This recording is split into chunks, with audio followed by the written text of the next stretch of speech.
Dr. G, thank you so much for joining us today. Oh, you're welcome. Happy to be here. I think that what you have to say will bring a lot of help and a lot of information to the general public on such a serious subject.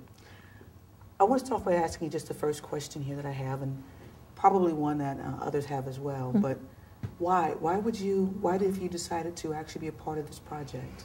Well, as an OBGYN, I have taken care of many women in my practice over the last 24 years who are survivors of childhood sexual abuse. And in that capacity, I have seen some of the devastating health consequences that result from this. So I'm a firm believer, as the data has shown, that education and prevention are really what's going to make a difference. And so I wanted to lend my voice to this project. I'm so glad you did. Thank you again. So as a doctor in the medical profession, what are some of the symptoms that you see that are a part of or problematic or symptomatic of survivors of childhood sexual abuse?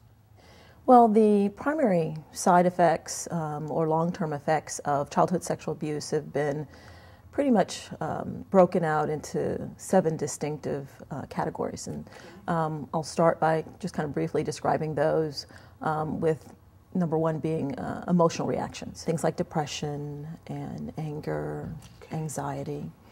And then the post-traumatic stress disorder tend to be kind of the next most common. So those are separated in 2 separate categories, one being the intrusive reactions, which are things like nightmares and flashbacks, where patients may actually relive some of the trauma that they experienced. And then the numbing or denial reactions are those that result in things like amnesia or some of the dissociative disorders like multiple personalities. Wow.